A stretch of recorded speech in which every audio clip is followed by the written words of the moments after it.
You're listening to the Chicago Audible Podcast, changing up the way Bears fans stay up to date on their favorite team since 2015. Now get ready, because it's time to bear down.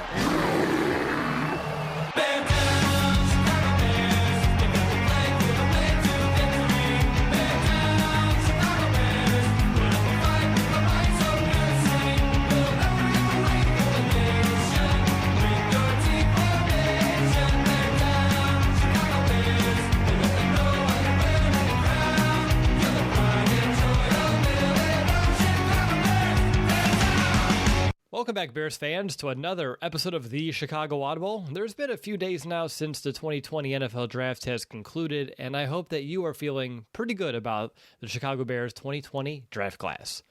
I'm your host, Will DeWitt, joined as always by my co-host Nicholas Moriano, and ever since the draft ended on Saturday night, I know you've been busy diving in and learning as much as you can about the newest Bears, and I just want to know, Nick, how's that experience been for you?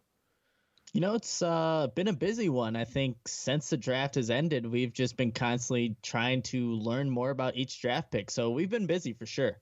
Now, obviously, we have, Nick, quite the episode for everyone. We've spent the week gathering interviews with people that have either covered and, in one instance, coached all of the Chicago Bears draft picks. And personally, I'm pretty stoked that we went this route. It's a little new compared to what we typically do immediately after the draft. And I thought throughout the week, we learned some great things about the rookies, straight from the source. Are you as excited as I am to kind of share these interviews and the information that we're able to collect this week with our listeners? Yeah, absolutely. I think with the people that we talk to, they just have that firsthand experience to where now you're going to be able to know a little bit more about each draft pick. And I think that's exactly what you want to do at these times. Just learn about who the new Chicago Bears are.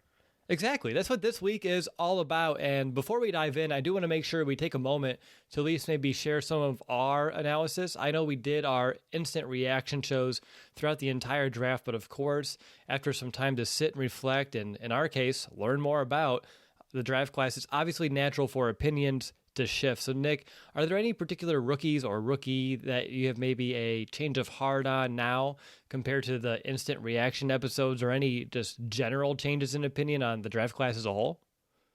Just after, like you said, taking some time to think about the draft as a whole, I like what Ryan Pace has done. I think the Bears did get better in a lot of areas that they needed to, especially at tight end, cornerback, and even the 7th round draft picks that I know I wasn't very excited about initially with the offensive lineman. I see why Ryan Pace did it. So after assessing, just kind of thinking about things, I like what Pace did. The Bears got better, and that's the most important part. Exactly. I think they covered some areas of need. Perhaps offensive linemen could have or should have been addressed earlier in this draft, but they brought in 2 guys, and we said it on the last draft reaction episode. If you throw, 2 stones out there and one of these guys ends up sticking, I think the Bears will be better off for that. And at the end of the day, getting guys that they did earlier in this draft who I think can carve out roles sooner rather than later are really going to help this team in 2020, maybe 2021, whereas some of these later draft picks, especially at offensive line, could be more long-term projects, which may end up be paying dividends when you have guys at the tail end of their contracts, or a Charles Leno Jr., who, of course, is getting towards the end of his. Bobby Massey, we don't know his longevity here in this offense. So double-dipping in the offensive line, to me, was one that we called that it hit flat on the immediateness because we're hoping for a bang to end the draft. But like you said, after some time to sit and reflect, not so flat. I'm very excited about both of those prospects and what they kind of bring to this team. Nick, one final thought here before we kind of kick it over to the interviews. Should we spend about 20 minutes or so talking about the Bears re-signing or bringing back defensive tackle John Jenkins for his second stint here in Chicago? I think we have to. No, of course not. I mean, it's just a move that you do in the early on, but it doesn't warrant a 20-minute podcast, I would assume. Any thoughts on the undrafted free agent guys before we kind of kick it over to interviews? They just brought a bunch of people at positions that weren't drafted. You look at the running back position. I know we got a player there, and then you obviously have Khalil Mack's little brother, which I think is the big news. We'll see how that all plays out because it can get, I think, a little weird if he doesn't make the team, and you know how things like that can work out. But yeah, we'll have to see and wait on those guys. Obviously, none of them are guaranteed to make this Bears roster. They're really on the outside looking in, but we'll have to wait and see with those guys. Exactly. We'll talk about them more in depth. I'm assuming when we start going to countdown to camp episodes, when we're going position by position, they're definitely going to be included in those episodes. I like that running back Pierce a lot. I believe he does bring a little bit of that power element that both Nick, you, and myself were kind of hoping the Bears would find, but also he has some speed to him in that second gear. So he's an interesting hybrid type of running back, which I'm excited to continue to dive in more. But this week has been the primary focus on the draft class itself. So, Nick, are you ready to kind of just begin and start our interview process? Yeah, absolutely. I'm excited for people to listen in with what the reporters and coach have to say. All right, so first up, let's go ahead and bring on Tyler James. He's the beat writer and Notre Dame insider for the South Bend Tribune to learn more about the 43rd overall pick, tight end Cole Kmet.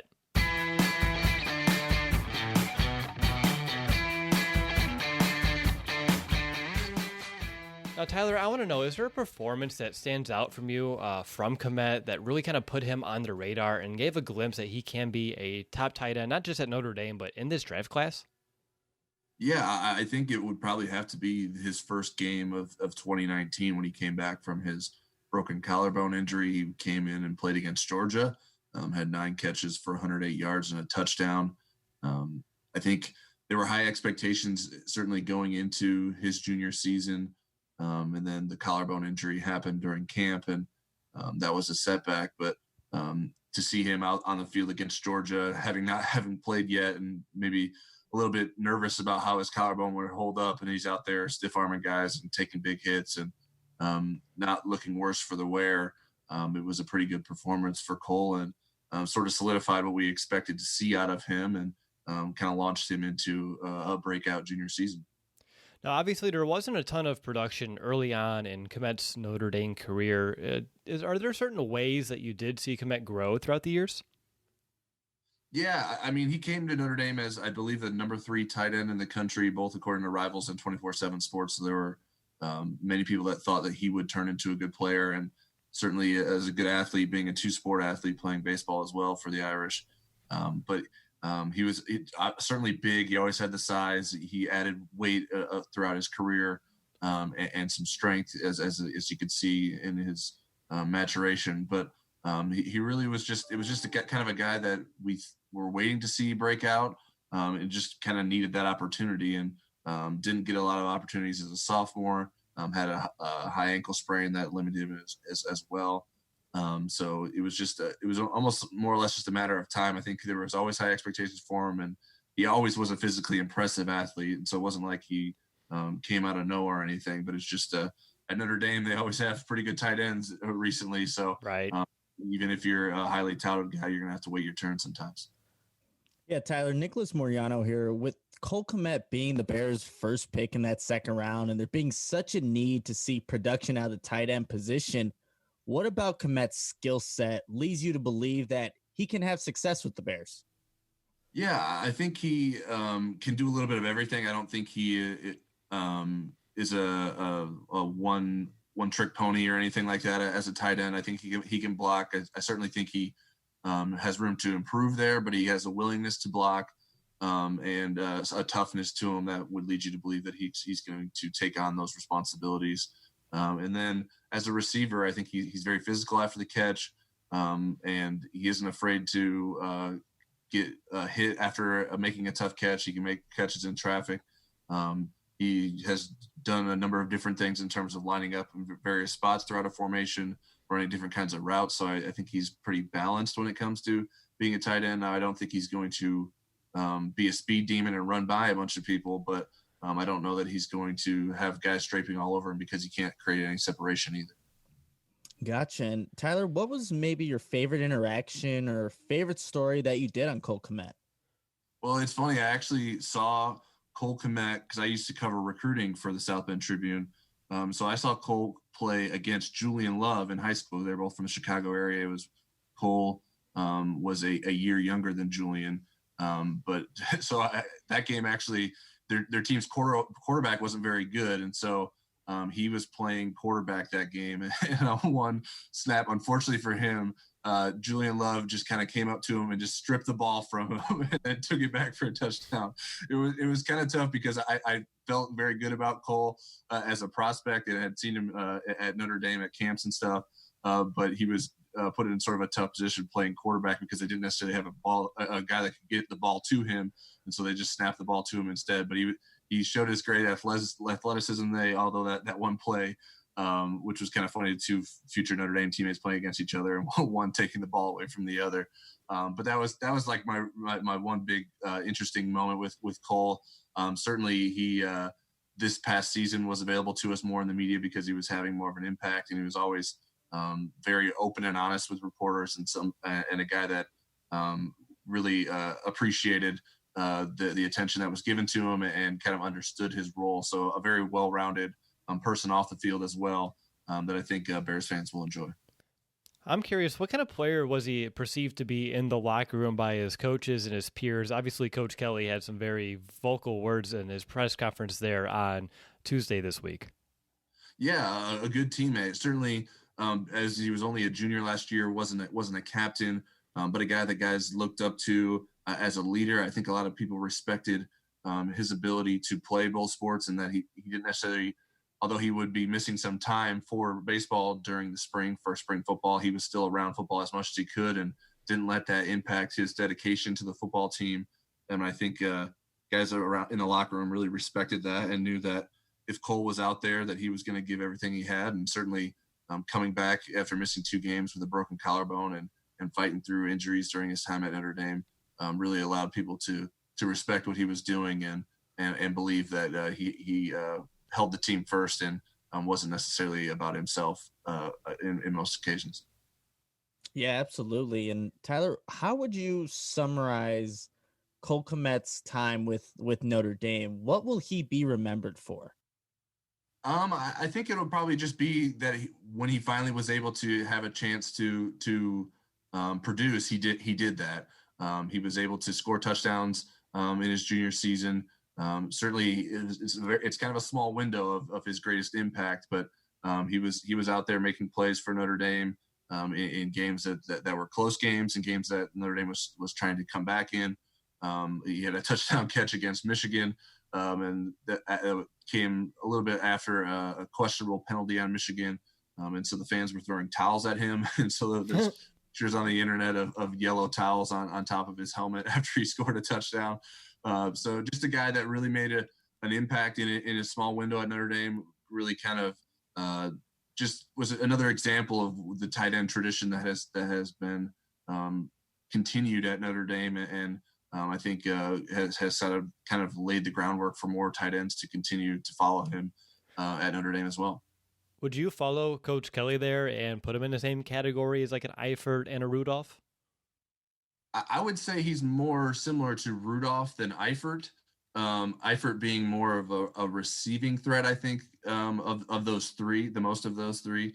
Eifert was almost just like a big wide receiver that just happened to play tight end.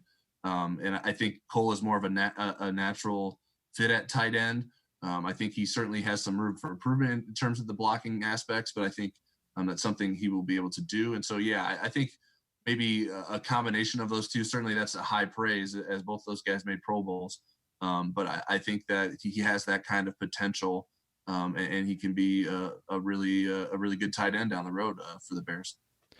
Is there anything that I haven't asked you or Nick hasn't asked you yet about Cole Kmet that you believe Chicago Bears fans would benefit from learning more about? No, I think it's certainly cool that he grew up a Bears fan, and he certainly is genuine in that. It's not just, I think a lot of times around the draft, people say, "Oh yeah, I was a huge fan of that team that drafted me growing up," and I don't know that a lot of the times it's true, but I think Cole's pretty genuine in that. Being a Chicago area kid, I know that this is a really cool opportunity for him, and his family are pretty excited about that. So I think just look forward to what he can do for the Bears. And I'm a Bears fan myself, so I'm excited to see what he can do for the Bears. And I think that it's going to be a good opportunity for him. We want to thank Tyler for the time that he took to share that insight on Kmet. Now, it's time to bring on Josh Newman, beat writer from the Salt Lake Tribune, to learn more about the 50th overall pick, cornerback, Jalen Johnson. All right, Josh, so everything that you read on Jalen Johnson, it just comes back to be just so positive. But I like to get information, of course, straight from the source and from someone who's been able to watch him throughout his time at Utah. I'm curious, what type of player are the Chicago Bears getting in Jalen Johnson? I think the one thing that stands out about him just on the surface is that he's a tough kid, right? He just had this he just had this torn right labrum, and we found out after the fact that he played the entire 2019 season with this shoulder injury. And despite that, he's all Pac-12. He's an All-American. He has this small history of shoulder trouble. Now that's a bit of a concern. You've been injured multiple times across a number of years, but he's been able to play through it. So he's a tough kid. He's what you might call, quote unquote, a football player. So that's a positive. And he's a smart kid. He's proven again over a long period of time that he's coachable in any type of scheme. Utah asked a lot of him at that position. So, the positives with him far outweigh the negatives. And I think the interesting thing is if he doesn't have all the shoulder trouble, he's probably a top 15, top 20 talent. So the Bears are probably fortunate that he fell all the way to 50. I personally feel pretty fortunate about that as well. And of course, you mentioned that right labrum that was torn, and he played through that last year, showing some toughness, showing some grit as well. And I'm curious what you envision for him in his future, of how large of an issue or maybe a non-issue that shoulder should be, or that it was in Utah, because I know that a lot of the Chicago Bears fans, one of their main concerns are those shoulders and his health. And I'm just curious, from your perspective, from what you're able to see out of him in his time there playing through injury, if we should be concerned, if that's valid. I know he had a pretty rock-solid surgery to fix up that labrum as well, but just curious your take on the shoulders and if Bears fans should be concerned or not. I mean, look, I don't want to sugarcoat it. I mean, I think on some level there does need to be concern. One, look, a torn right labrum is a pretty significant injury, for one. Number two, he had 2 other previous surgeries on his shoulders. Is this a detriment? Maybe not. But yes, on some level, I do think there should be some concern just because he has had a significant injury and he decided to play through it. Now, look, he went to the combine and he ran the 40 and he bench pressed and he was impressive at the combine. So again, he's capable of playing through these things, but at some point down the road, yeah, there is some level of concern just based on the injury history. But look, he had surgery for the labrum on March 4th. The timeline has held. Okay, the timeline is 4 to 5 months. That has not changed. If training camp starts on time in the middle of all this, which is obviously a very big if, he's expected to be healthy. So look, yes, some level of concern, but you can't predict what happens down the road, right? Right now, he is on track to be healthy if training camp starts in late July. That's the bottom line. And that's what Bears fans are kind of hoping for, Josh. But Utah had 6 defensive players drafted this past weekend. And so there was clearly a bunch of talent on that defense, but Johnson went first of those 6 players. What about his game stood out to you when you covered him? I think he's a bully at the line of scrimmage. He's willing to get in a wide receiver's face and get him off the line and use his hands well. That's what stands out to me. He's a physical cornerback. He's not afraid to mix it up with a wide receiver, and he will do that going all the way down the field. And I think that is a major attribute to his game. And then I think that's why he was as successful as he was. I mean, for the Bears fans that don't know, I mean, when he was in high school in Fresno, California, he had, a lot of the major schools had offered him, LSU and Ohio State and all these major schools. And his thinking was he wants to find a place where he can develop, and he wants to get out of school in 3 years with his degree and go to the draft as a junior. And he was able to do all those things.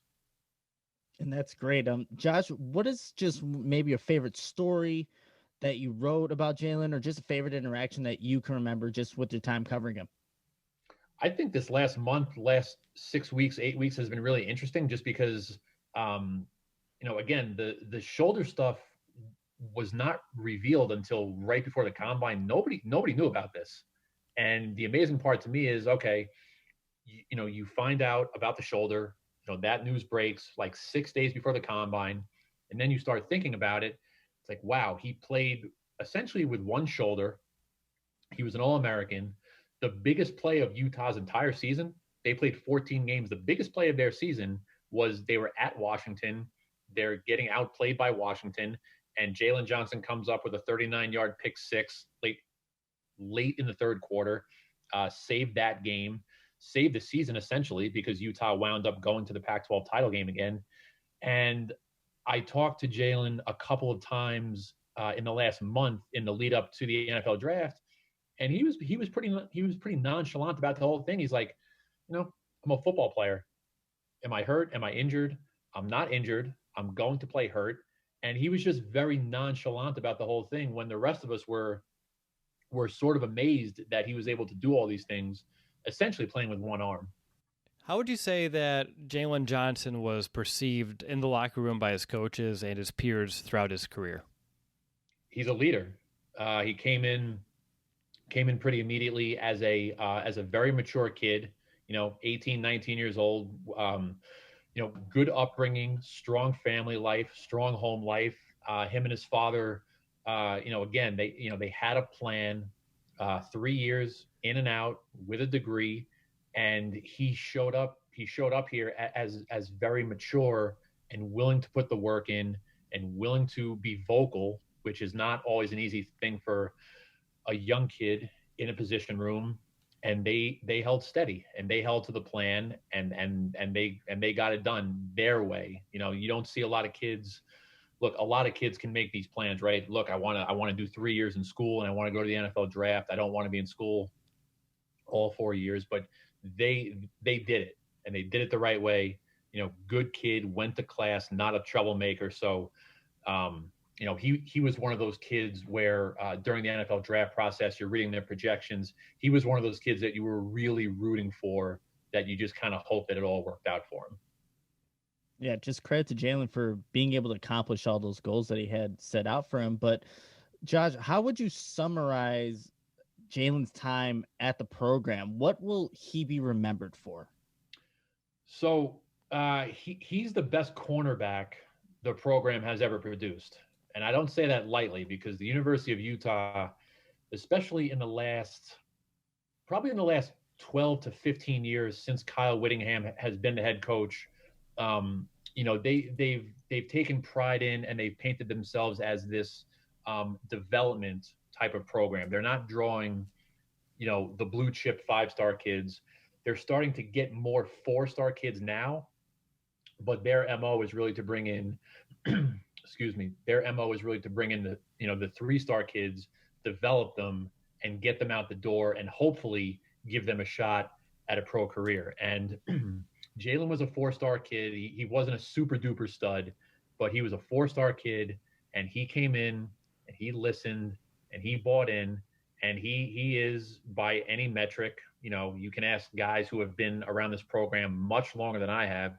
Jalen Johnson is leaving Utah as the best at his position that has ever played there. And moving forward, I mean, certainly the coaching staff is going to use Jalen's career, the way he operated, the way he did things. They're going to use his experience as a major recruiting tool moving forward. Yeah, high praise, which is very exciting to hear, of course, for Chicago Bears fans. I'm curious for you personally here, Josh. Is there a moment that you had throughout your time covering Jalen Johnson that was kind of that, like, wow, this kid can make it and thrive in the NFL moment?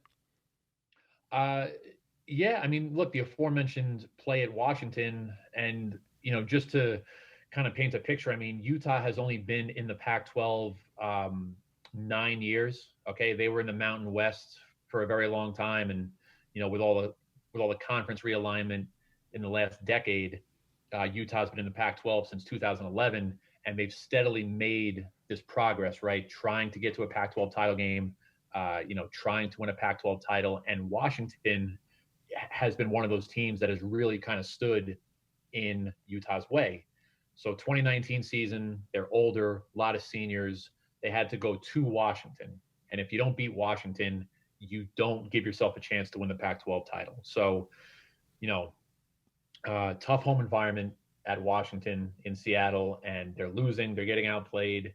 And, Jacob Eason, who was the quarterback for Washington, drops back.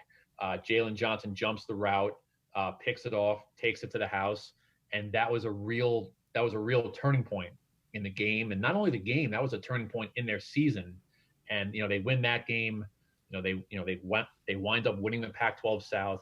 Didn't win a Pac-12 title, but they got back to the Pac-12 title game by winning the South. And in hindsight, that's just a big-time play. That's a big-time play on the road in a tough environment in a game that you had to have. And that was one of those plays to me where Jalen kind of showed that he is, in some ways, he's a man amongst boys out there playing his position. So, that one kind of stands out to me as, one of the bigger plays of his career. Thank you so much, Josh. Is there anything else about Jalen Johnson that maybe Nick or I haven't asked you about? Any tidbits or any other interesting stories that you believe Chicago Bears fans would benefit from hearing?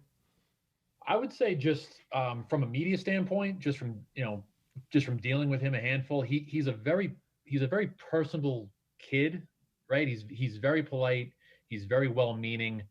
And when you're kind of the dude, right? When you're kind of the guy on your team and on campus, you don't always have that level of humility about you, especially when you're dealing with the media, right? No player wants to deal with the media, but from that standpoint, he kind of understood who he was and the role he was playing and the things that he had to do. So he always struck me as a very personable kid.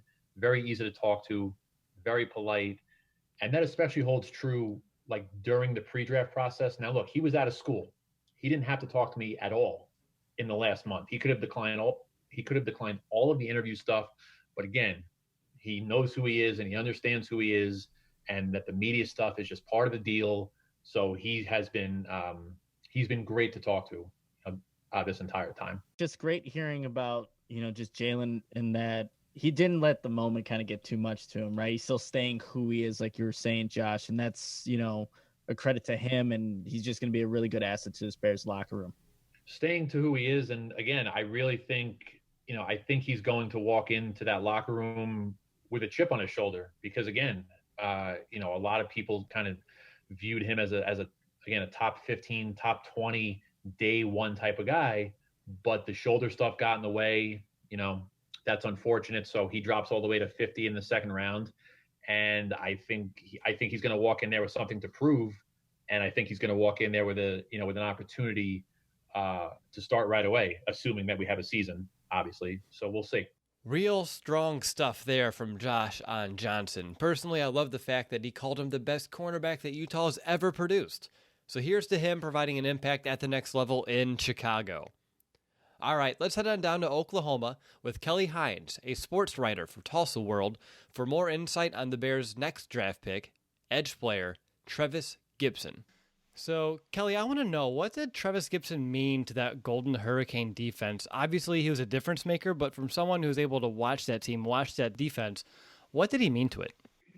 He was definitely one of the spokesmen for the defense. It was a leader for sure, not just as a senior, but even earlier in his career. I remember talking to him, maybe his sophomore season, and he kind of developed into more of a vocal role as he went on. But I think he always had he commanded respect from the other guys, and was obviously a central figure in what they were trying to do on defense, and certainly once they kind of changed defensive philosophies, I think maybe for his last 2 years, he was, he had an even bigger role in that. And Kelly, Travis, obviously, he led the team in sacks back-to-back years. Was there a game that kind of just stands out from your time covering him? Oh, man, there are quite a few games his senior year.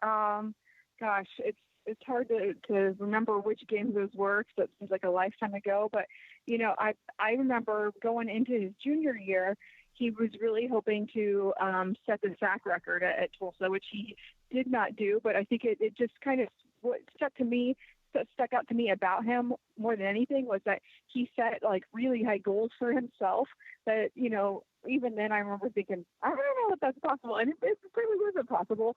You have to have a lot of things go right for you and your team to set those kinds of records. But, I just remember that being really striking that, he had a goal like that picked out for himself. And he did have a lot more success statistically, his senior year that maybe wasn't as much there as a junior, but he was extremely disruptive, and there are certain things that stats don't always account for. And I think, throughout his career, he was that type of player. Now, throughout his career, too, you mentioned he's someone that set a ton of high aspirations for himself. How is he perceived inside of that locker room by his coaches and his peers? The other thing that a lot of people may not realize is when Travis signed out of high school, he was like 200 pounds. Now he's about 275. The work that he put in the weight room and just, obviously like on his own time to get his body where it needed to be for him to compete, not only at the college level, but the next level. I think that was something that a lot of guys were really impressed with. The coaches obviously understood that they had a guy who was willing to do whatever it took.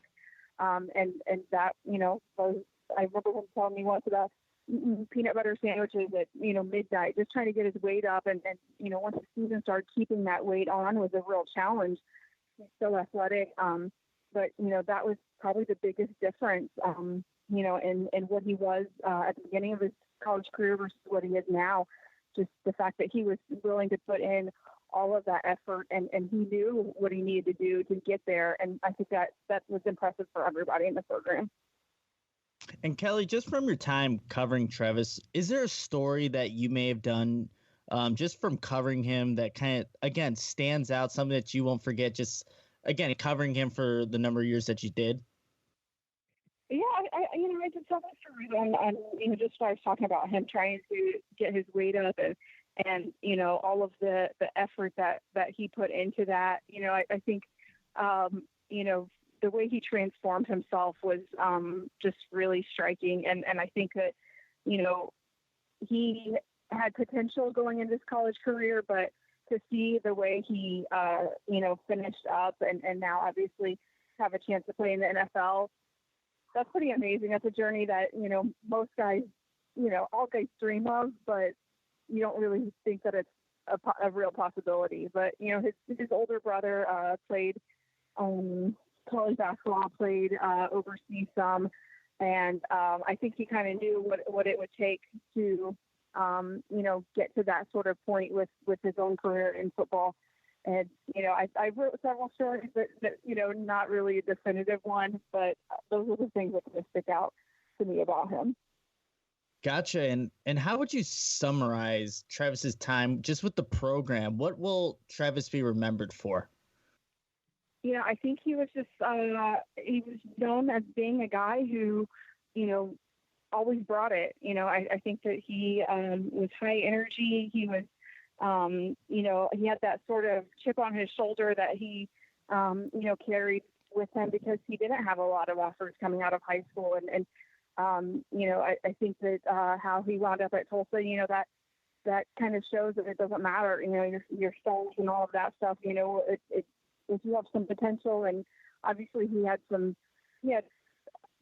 good genes and those sorts of things and the frame to put on some pounds. And I think that when you have all of those sorts of things with intangibles like effort and attitude, I think that he showed that, you can make something of yourself. And it doesn't matter if you're not highly regarded and to be able to have a chance to make it in the NFL. I just think that that's probably what he should be remembered for, for Tulsa to have a guy drafted. That's something that doesn't happen very often. It's been a few years since that happened. This year they had two with Reggie Robinson II getting drafted by Dallas. But, I think that for a program that's still trying to find its way, that's a huge deal. Do you have a personal moment when you're covering Travis throughout those years, like a, wow, this kid can really make it to the NFL type of moment?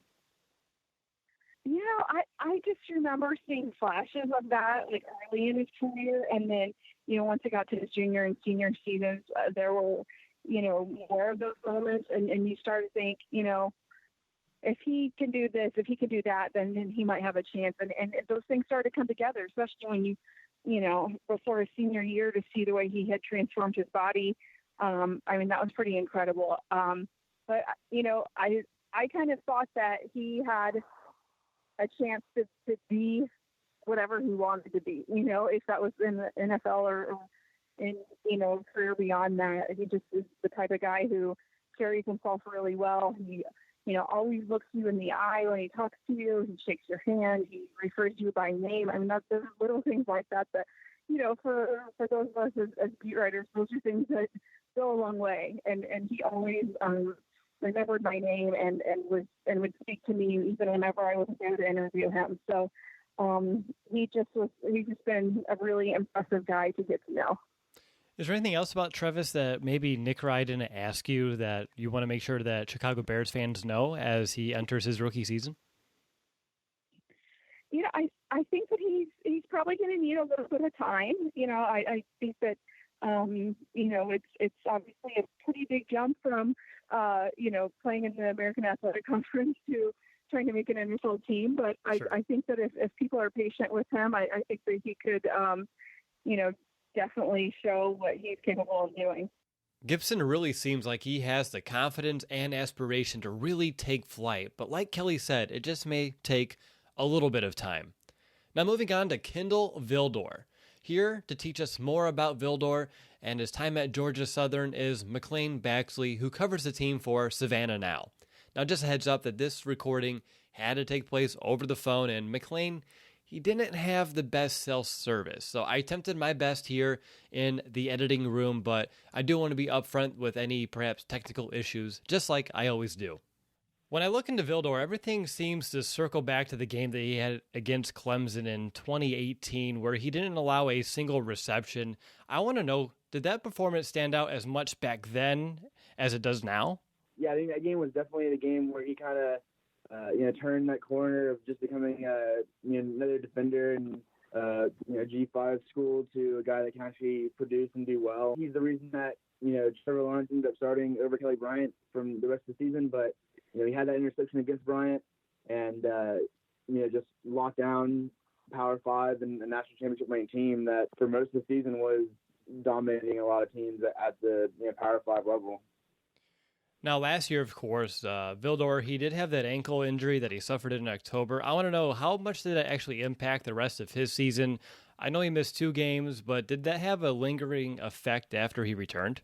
I don't think so. I think, he came back and still had an interception in the bowl game against Liberty, still had, 4 tackles against Arkansas State and Georgia State rival games.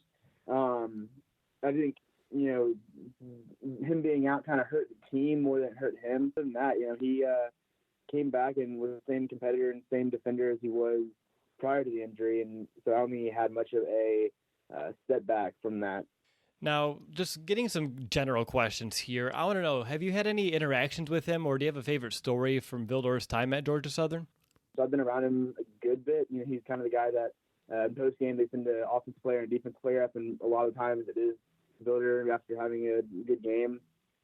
I think one of the stories that is kind of underlooked, I think, so pre-season of this past season, in 2019, talking about season Saturday, and a lot of the players were just yelling season Saturday, and I was like, what does that mean? So I the next day for fall practice and preseason, I talked to all the guys that were in that video. It was Kendall Builder, it was Ty Phillips, and a couple other guys. And I was Saturday. So there's a restaurant in Statesboro called Seasons of Japan. It's a little fast food Japanese restaurant, and every Saturday they go to Seasons. Those 4 or 5 guys that a lot of them were roommates and good friends. They would go get that and go back to their apartments and play Xbox or play PlayStation. And so talking to him about that and kind of rather than just the playing athlete, so showing that human side and I let off the interview talking about, hey, so what are you looking for in fall camp or season, and then kind of ventured into that, off the field perspective and everything. So good to see that kind of that side of him.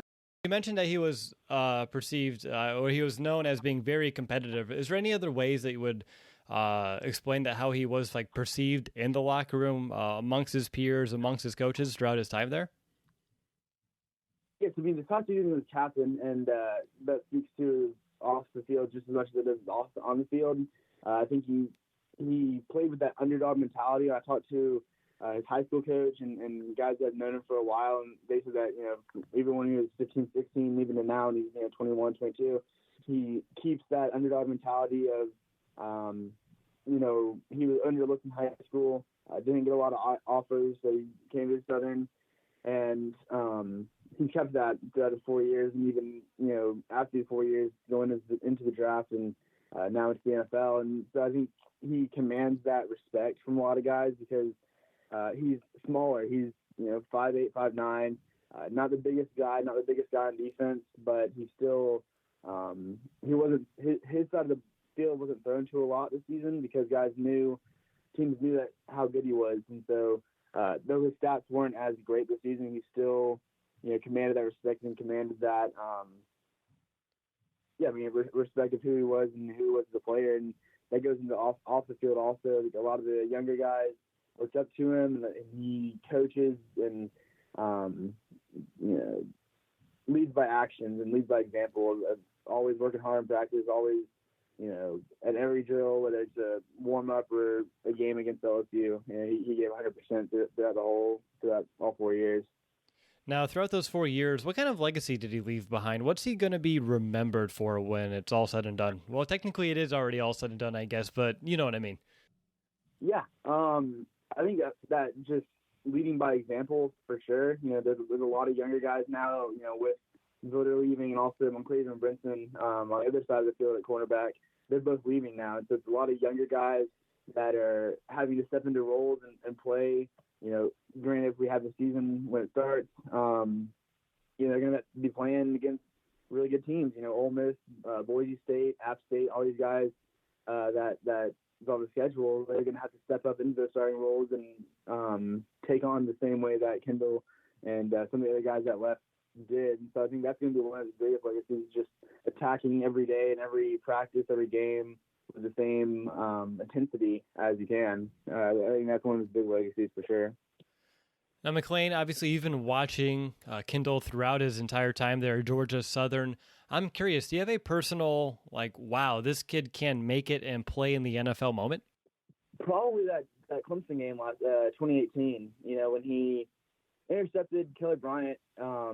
That was big, and that first quarter, Georgia Southern was still in it. I think they were down by, I think it was 14-7. Or no, it was 7-0 at the end of the first quarter, and then second quarter, Trevor Lawrence came in and kind of put the game away. But for that first quarter, I mean, they were competing, and like you said, no passes were allowed against him. He didn't allow any passes and any movement on his side of the ball, and he's really good at an open field. If he does get beat or if he's playing zone, he's able to recover and get those tackles, and so not a lot of big plays will go on him. And that's something that just impressed me throughout his career, especially the past two seasons, 2018, 2019, when he really flipped that switch and became, a guy that NFL scouts were looking at, and the Senior Bowl and Combine and stuff we're looking at when he really stepped up in the past 2 years. You can really just tell just how high people are on Vildor, who may end up being a sneaky good pick when it's all said and done. Now, moving forward, I hope that you're ready to learn more about Darnell Mooney, the speedster wideout that the Bears selected in the 5th round. And for this segment, we have Andrew Allegretta, who is the official voice of the Tulane Green Wave. So, Andrew, with Mooney now in the NFL, I want to know, what will the Green Wave offense be missing next season without him? What type of void does the departure of Mooney create?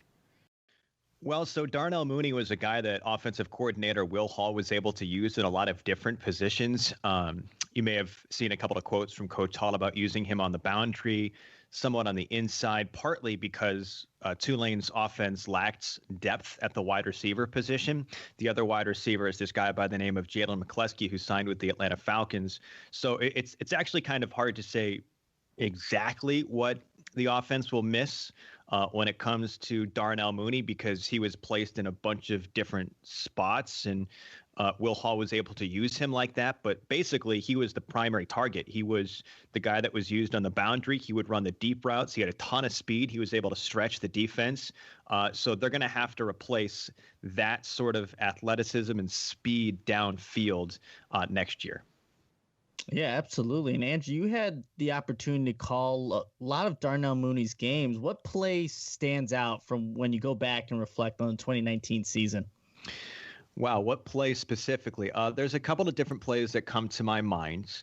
A lot of them actually look somewhat similar to me. And I actually just finished a conversation with Will Hall not too long ago. And one of the things that kind of I talked about with him is the fact that, Darnell Mooney is not a tall wide receiver, but I always felt like he played bigger than his size. And they may not use him on the outside in Chicago. They may use him more as a slot wide receiver. But there was a couple of touchdown passes that he brought in, specifically one against Houston, which gets played a ton, where he out jumps guys, and maybe he's only 5'9", 5'10", whatever he's listed at. But despite the fact that he's got quote unquote short stature, he's got leaping ability, and he's gone up and brought in touchdown passes above cornerbacks that are taller than him. And Andrew, I mean, just with, calling a bunch of games there, what was your favorite maybe interaction that you had with Darnell Mooney just with your time there? Oh, so this is my first season at Tulane, so I only had a limited number of interactions with Darnell. I think we did a conversation when he got back from the draft combine, which is where his stock really shot up. I think he ran, what was it, like a 4.38. Yeah, 4.38 40. People started to understand his speed, and just talking with him about that experience, getting to know the guys down there, competing against the guys, staying with the guys, getting his perspective on all of that, how he's gone about training. He's a casual guy. He's a low-key guy. A place like Tulane, it's actually kind of, I'm not saying it's impossible, but it's hard to have a huge ego here because you're probably not a guy that was terribly sought after in the recruiting process. Not to say that that's less than anything else or diminishing anything that any one of these guys have accomplished athletically. But, you weren't a 5-star recruit, probably recruited by Ohio State and Texas and USC and whatever. So you come to campus with a little bit of a chip on your shoulder and try to prove yourself. The story with Darnell is the fact that he was the very last signee from Coach Willie Fritz's very first recruiting class 4 years ago, and he's worked himself into this position, and you see it with the way he carries himself day in and day out. What would you say Mooney was perceived in the locker room by his coaches, his peers, and perhaps even not outside of the locker room with some of the fans as well? So he's a leader. He was voted a captain for this past season. He's a quiet leader. He's not a huge rah-rah guy. That's sort of what I mean, too. Like, you see him on campus or you see him in the athletic facilities, he can be somewhat unassuming. He's not, a hulking offensive lineman. He doesn't have a big voice. But he's terribly well respected with the way that he's put himself in position to be successful. He finished his career with 2,500 receiving yards, which is 6th all time at Tulane. And that is just pure work ethic for Darnell Mooney, and the benefit of Coach Hall coming in, being able to get him some good looks this past season. But he put himself in position to be successful on the field with his low key but focused attitude. Yeah, absolutely. And Andrew, how would you summarize Mooney's time with the program? What will Mooney be remembered for? I think he'll be remembered for kind of that note that I was talking about a second ago, with Willie Fritz making him the very last signee of Coach Fritz's first recruiting class. And Coach Fritz came here. Tulane obviously is a program that has had its moments in college sports. 1998, they go undefeated with Sean King. They've had first-round quarterbacks with Patrick Ramsey and J.P. Losbin, and Matt Forte, as you guys know, obviously a very talented running back, but consistent success has been hard to come by. And this senior class that just left won back-to-back bowl games for the first time in program history. So you have a guy who was a captain as part of that group, who was the very last signee for Willie Fritz, who worked himself into position to be successful and helped establish a much more significant winning culture. So that sort of mentality, work ethic, all of that sort of stuff that I was talking about, caged in the perspective of this is what they were able to accomplish with it. A tremendous offensive season last year, nearly breaking records, again winning 7 games and going to back-to-back bowl games and winning both of them. A totally different vibe, and Darnell Mooney's a part of that. When you were watching his games this year, did you have a personal, wow, this kid can make it to the NFL type of moment? You know what? No, not to say that I never thought he would, but I recognize that I'm not an NFL scout. And I recognize that if someone doesn't stand 6'5" and look like the prototypical NFL player, I may not be able to pick him out of a crowd. I knew he was a great wide receiver. He was always consistent for us. But also figuring out how someone his size and his game fits in, that's beyond me. I was always impressed with, like I said earlier, his ability to play bigger than his size. I was impressed by his speed. I knew that Coach Hall could send him deep and he could go get touchdowns. But I do admittedly a terrible job on projectability. He was a great wide receiver, but exactly what it meant, was he going to be a 7th round pick? Was he going to be a 3rd or a 4th or a 5th or whatever? I'm not quite as good at discerning that. I just knew he was really consistent for Tulane. And the last question I have for you would be, is there anything that maybe Nick or I haven't asked yet regarding Darnell Mooney, whether it be a story, an interesting tidbit, or anything of that nature that you believe Chicago Bears fans would either enjoy or benefit from learning more about? I'm not sure. I think just kind of relaying the conversation that I just had with our offensive coordinator, I think that's probably the most interesting thing from a football X's and O's standpoint that Chicago Bears fans might be interested in. Like, again, he was used on the boundary at Tulane, but, Coach Hall, he is as into everything when it comes to football. He knows all of the coaches, college, pro, he knows systems, he knows all that kind of stuff. He's certainly not telling Coach Nagy how he's going to use Darnell Mooney, provided Mooney making the team. But his understanding of that offense and what Darnell can do, looking for Darnell kind of in the slot, would be a really interesting thing to think about, and how that fits into the Bears offense, provided that you guys fix your quarterback situation. Ooh, that's warranted. That's fair. I do say we really desperately needed someone like Mooney that brings that speed to this offense. So I'm very excited about everything that he brings to the table, quarterback permitting. Nick, how about you? Any final questions here for Andrew? Yeah, no, not really, Andrew. Just hearing what you had to say. I got to talk to wide receivers coach Jeff Conway yesterday, and I think the Bears organization is really getting a high character guy that can actually contribute in their first year, especially because there's such a need for a speed receiver. But I think Bears fans are going to be really excited with what Mooney can do on the football field. Moving on to the 7th round, let's learn about the first offensive lineman that the Bears selected, Arlington Hambright. For Hambright, here's Brian Howell, sports writer at buffzone.com. All right, so of course, Arlington Hambright, he came in as a grad transfer, so you got him in the program a little later than most. I'm curious, what kind of impact did he have on that offensive line, and of course, on that entire offense as a whole in his limited time in the program?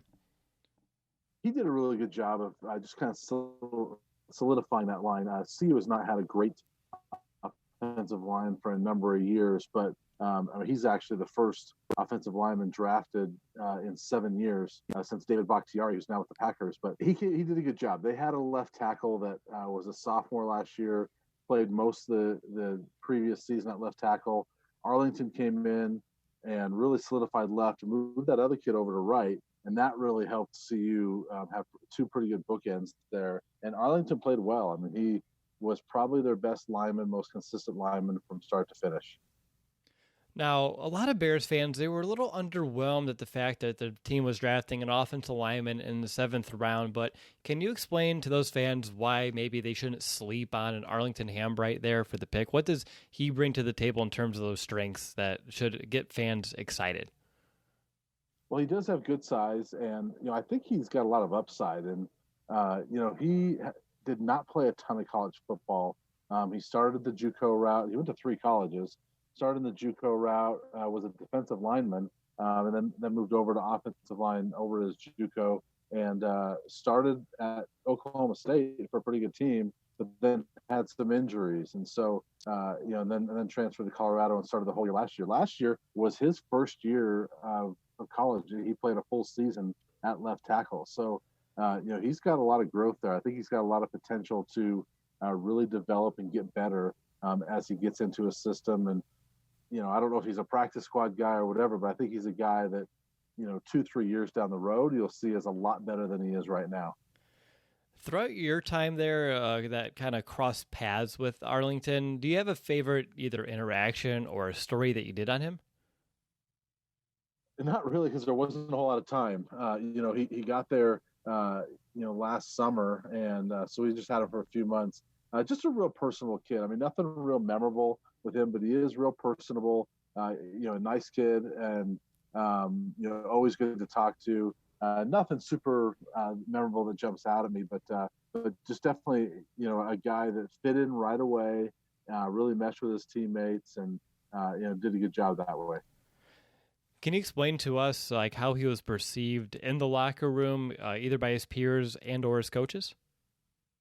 He was liked right away, and he was one that, because he had some experience, and it's funny because I talked to the kid. William Sherman was the kid that I mentioned was their left tackle 2 years ago and moved over to right. That can be kind of a tough transition, somebody moving from that glory spot of left tackle over to right. And Williams is actually a kid. Look for him in the draft in the next year or two. I think he's going to be really good. But he took that in stride and said, hey, whatever's best for the team. And once he met Arlington, he said, I love this guy. I'm happy to give Arlington this spot. So he got along really well with these guys, and I think the two of them really got along.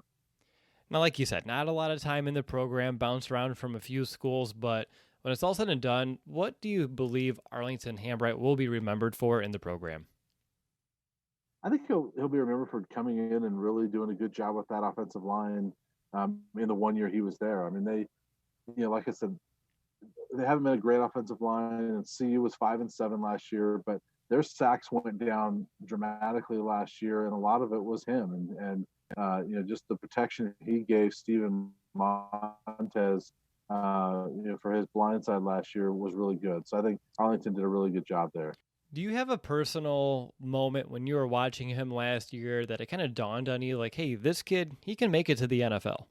Well, I remember seeing him. We don't get to see a lot of practices, but there was an open practice in the fall where you see him in uniform, you're like, wow, that's a different type of kid. I mean, he looks different. That looks like a man right there.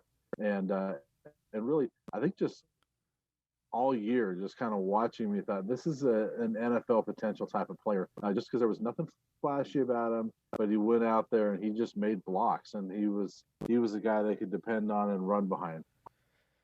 Now, Brian, is there anything about Arlington that I haven't asked you yet? Either a story, a tidbit, anything else that we haven't really talked to this point that you want to make sure that Chicago Bears fans know about this draft pick and who they're getting in Arlington Hambright?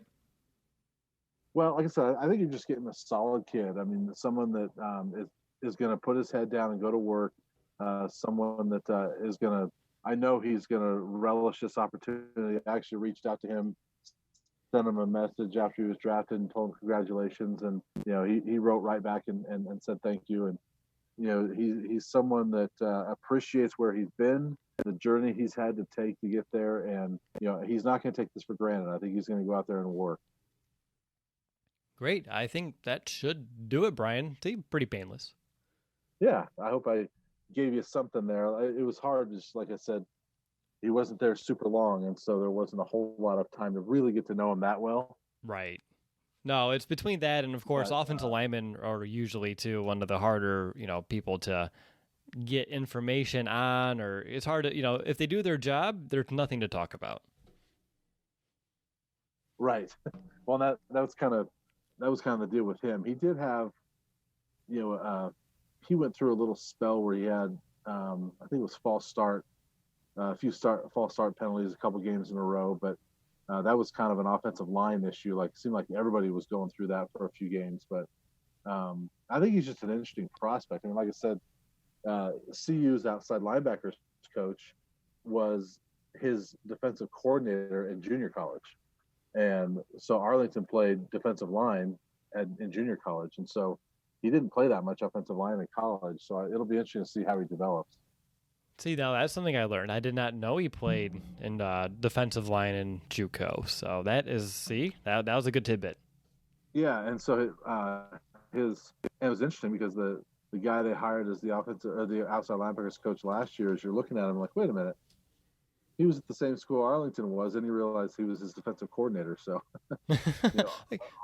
Arlington thought he was going to be a defensive lineman in college. Yeah, that's real interesting. It's nice to see he was able to make that transition and make it in such a way that it was able to actually give him some draft stock and become drafted here. Yeah, he did a good job, and really, there's not, like I said, there's not much flash there. It's just real solid. His offensive line coach this last year, who's now moved on to Michigan State, always had high praise for him. So, just a good, solid kid. I think he'll get better. Great stuff there from Brian.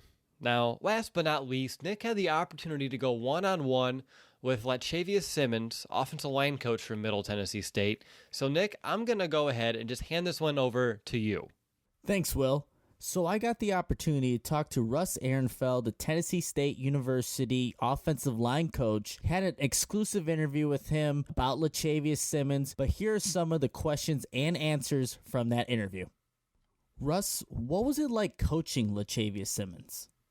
I think the biggest thing with Lachavious was, you could see his mature, the physicality and his athleticism was there. And I think that Lachavious had to grow as a player and to develop more confidence in himself. And once he did that, then, you could see that carry over to the field. Lachavious he's a very bright young man. He's bright in the classroom, but he can do a lot of things.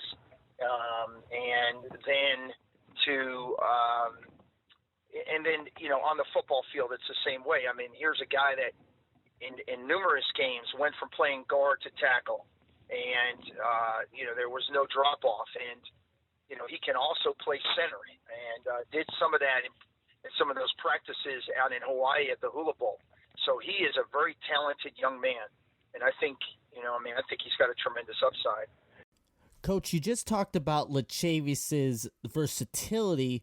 What else would you say are his greatest strengths? Well, I mean, the one thing you can't, as a coach, you can never coach, his height and his length. I mean, the guy's got 35-inch reach. So that's something that, that's God-given. And I think, just his attitude, and attitude affects everything that you do. That's something that we, at Tennessee State, we emphasize that all the time to our guys. So, I mean, he's got a great attitude. He's going to be open-minded, and he's going to listen to Coach Castillo. I think the other thing about Lachavious, this is a guy, a couple of things. He's a student of the game. He's going to get on, and he's going to get to, YouTube or whatever. He's going to study. But I'll share a story with you. Our campus is literally, figuratively, right down the street from the Titans training facility. So, many times when practices were open for fans, Lachavious would go out and watch the Titans practice. I'd be on the field, watching Taylor Lewan or any of those guys practice. Lachavious would be on the other side of the fence, and he'd be watching the O-line practice. And he did that because he wanted to learn. He wanted to get better. And that's, I think that's all for him. That's been the maturation process. Coach, it's extremely evident that Lachavious is very committed to the game, but to be a good football player, you also have to put the work in the film room. So what was Lachavious like watching film? Well, I mean, he's very good in the film room. During the season, we would meet early in the morning on Thursdays, and I would feed all the linemen. And he would always come in there during the day. We practiced in the afternoons, so Lachavious consistently came in every day, sat in my meeting room in front of a laptop, and he was watching film. So again, the guy is bought in 100%, to all of this. And I think, you know, in my opinion, I think that's a big part of why he got his name called out the other day. He's going to do everything right.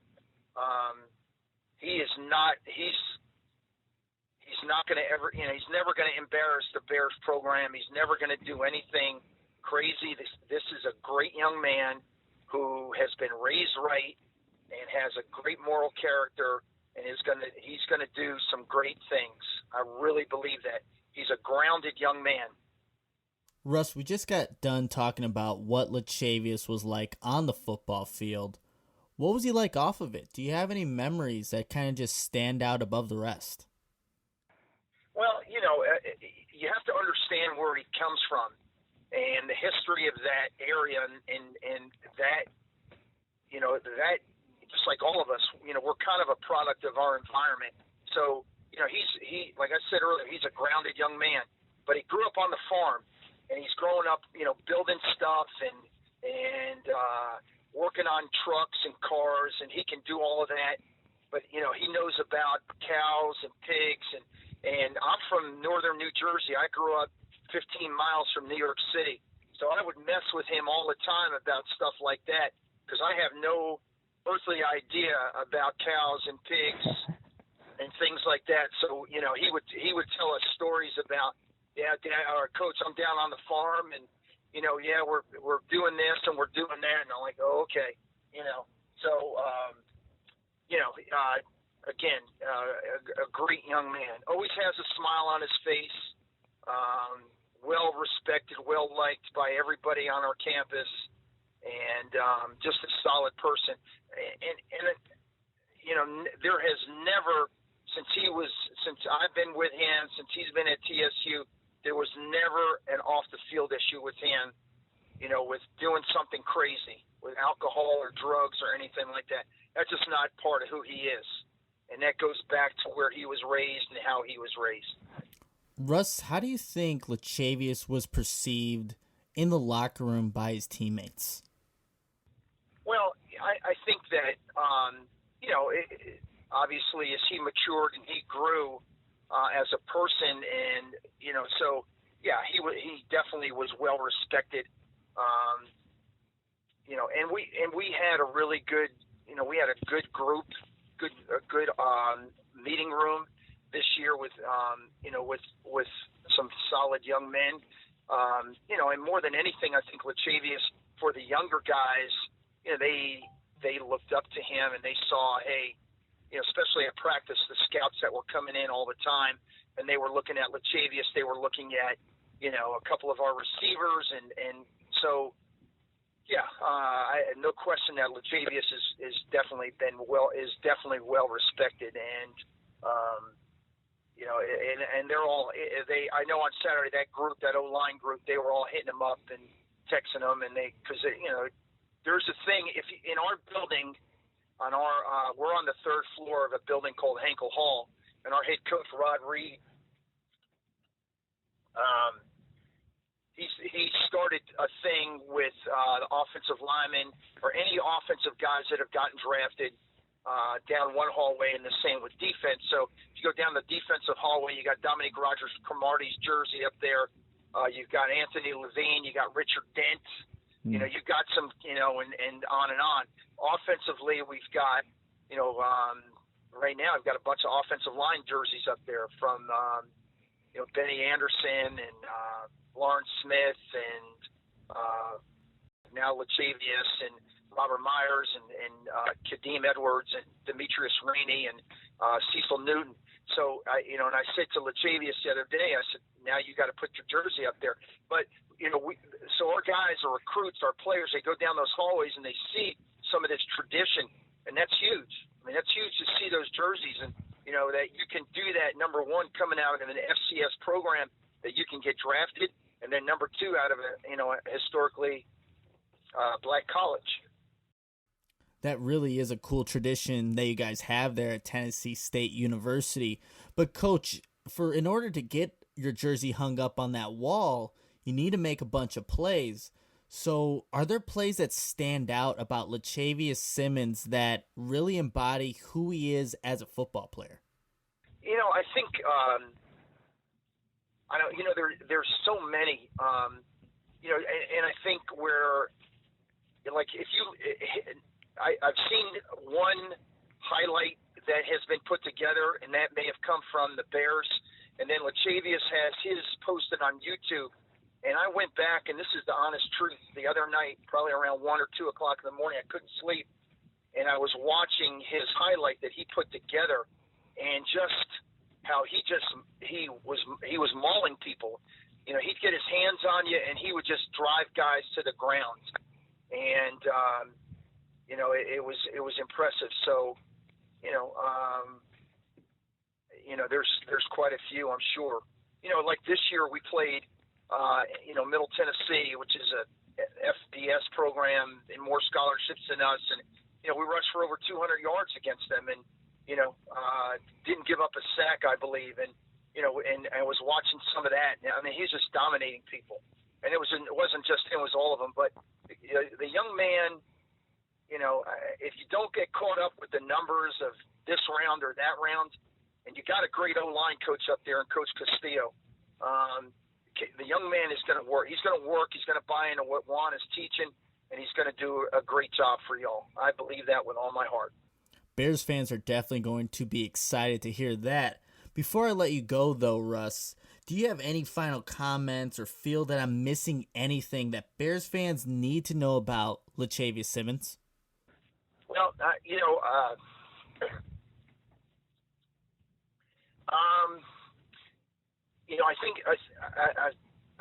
think he's a great young man. He's very personable, and he's always going to have a smile on his face. What you saw in those videos, the yes sir and the no sir, that's who he is. And he's a great young man. I had a young man that I coached at another school that wound up playing for the Bears for a while, named Frank Omial, and was an offensive lineman.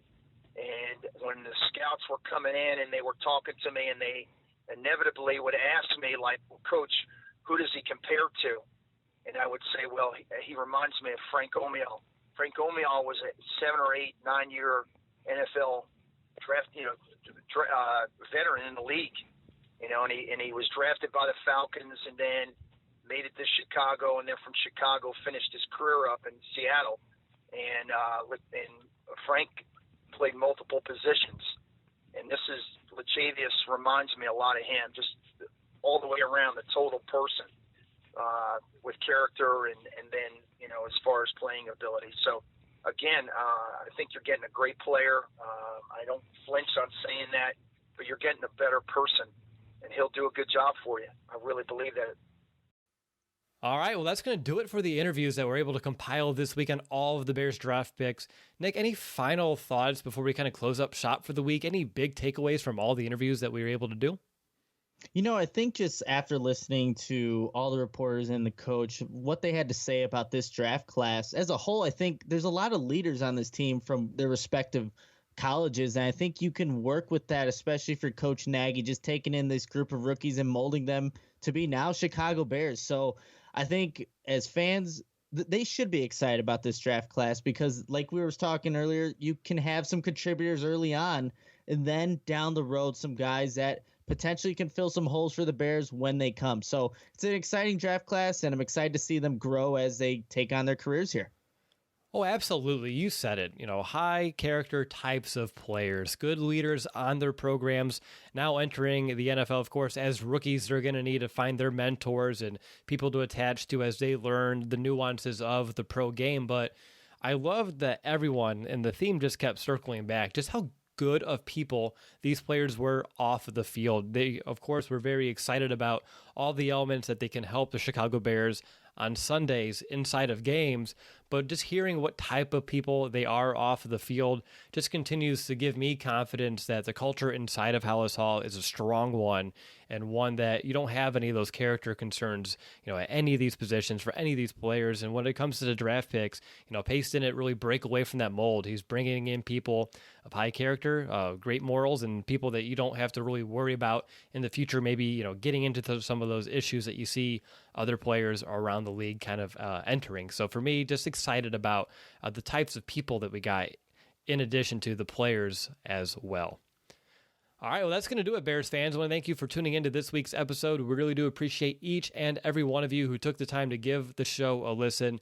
And just a heads up, we are only 20 reviews away from 600 on Apple Podcasts. And, of course, once we reach that goal, we will be giving away a free Chicago Bears jersey. So make sure to rate and or review our show on Apple Podcasts to help us reach our goal. We'll be back next week with another episode. But until then, bear down, Chicago.